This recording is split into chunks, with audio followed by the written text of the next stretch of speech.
नमस्कार, आपण पाहत आहे भांडा फोड न्यूज. एका दमात भ्रष्टाचारी कोमात. सोशल मीडिया, कर्जबाजारी, गुन्हेगारी, सट्टेबाजी, चोरी, मटका, जुगार, दारू, सावकारशाही, न्यायाच्या प्रतीक्षेत प्रशासन. भांडाफोड न्यूज. एका दमात भ्रष्टाचारी कोमात. पंचगंगा नदी बनते गटार गंगा. जिल्हा प्रशासन आणि प्रदूषण नियंत्रण मंडळ मूग गिळून गप्प. कोल्हापूर जिल्ह्याची जीवनवाहिनी म्हणून ओळखल्या जाणाऱ्या पंचगंगा नदीची अवस्था आता गटारगंगा बनली. परिणामी शिरोळ तालुक्यात पुन्हा एकदा आरोग्याचा गंभीर प्रश्न उभा राहिलाय. पंचगंगा नदी पात्रात गेल्या 2-3 दिवसापासून मैला मिश्रित काळकुट्ट पाणी येऊ लागल्यानं नदीकाठच्या नागरिकांमध्ये तीव्र संताप व्यक्त होतोय. तेरवाड शिरडोन पुलादरम्यान नदीचं पाणी पूर्णपणे काळसर झाले, त्यामुळे परिसरात तीव्र दुर्गंधी पसरली. या प्रकारामुळे शेतकरी, ग्रामस्थ, नागरिकांमध्ये भीतीचं वातावरण निर्माण झाले. नदी पात्रात काळेकुट्ट पाण्याचा प्रवाह दिसून येतोय. पाण्यावर फेस तरंगताना दिसतोय, त्यातून असह्य वास येतोय. अनेक ठिकाणी मासे मृतावस्थेत आढळल्याची माहिती स्थानिकांकडून देण्यात आली. मातीची गुणवत्ता व पिकाच्या वाढीवर परिणाम, पशुधनासाठी धोका. या पाण्याचा वापर शेतीसाठी केल्यास पिकांवर विपरीत परिणाम होतो. मातीची गुणवत्ता खालावते, पिकांची वाढ खुंटते आणि उत्पादन घटते. पशुधनासाठी हे पाणी धोकादायक ठरू शकतं. काही ठिकाणी जनावरांना पाणी पाजल्यानंतर आजाराची लक्षणं दिसल्याचा दावा ग्रामस्थांनी केलाय.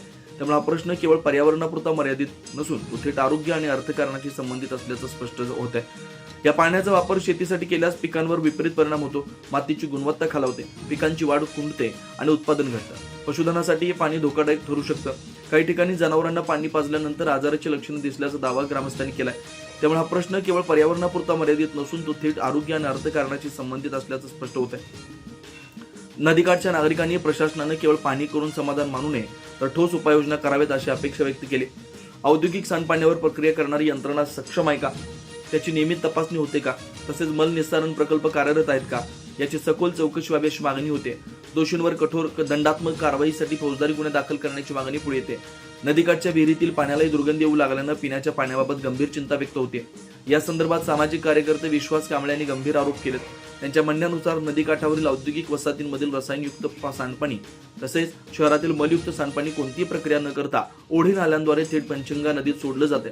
विशेषतः धरणातील पाण्याचा विसर्ग कमी झाल्यानं नदीतील नैसर्गिक प्रवाह घटतो. अशा वेळी मोठ्या प्रमाणावर सांडपाणी मिसळल्यानं प्रदूषणाची तीव्रता वाढते आणि नदीचं पाणी पूर्णतः दूषित होते.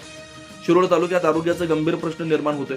नदी पात्रातील या परिस्थितीमुळे डासांचं प्रमाण वाढण्याची शक्यता आहे. दूषित पाण्यामुळे त्वचारोग, पोटाचे विकार, ताप यांसारख्या आजारांचा धोका वाढू शकतो, अशी भीती आरोग्य तज्ज्ञांकडून व्यक्त केली जाते. शिरोळ तालुक्यातील नागरिकांनी प्रशासनाकडे तातडीनं लक्ष देण्याची मागणी केली. कायमस्वरूपी उपाययोजना करण्याची मागणी होती. पंचगंगा नदी हे कोल्हापूर जिल्ह्याची जीवनवाहिनी मानली जाते. या नदीवर हजारो शेतकऱ्यांचे शेतीसाठी अवलंबित्व आहे. तसेच अनेक गावांचं पिण्याचं पाणी अप्रत्यक्षपणे या नदीवर अवलंबून आहे. त्यामुळे नदीचं वाढतं प्रदूषण हा केवळ स्थानिक प्रश्न नसून व्यापक पर्यावरणीय संकट ठरू शकतं. प्रदूषण नियंत्रण मंडळ आणि जिल्हा प्रशासनानं तातडीनं पावलं उचलून पाण्याचे नमुने तपासावेत.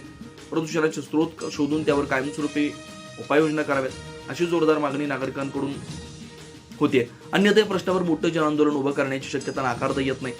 प्रदूषण मंडळानं तातडीनं पाण्याची तपासणी करून जबाबदारांवर कठोर कारवाई करावी, अन्यथा प्रदूषण कार्यालय आणि जिल्हाधिकारी कार्यालयावर मोठा मोर्चा काढण्यात येईल, असा इशारा विश्वास बालेघाटे यांनी दिला.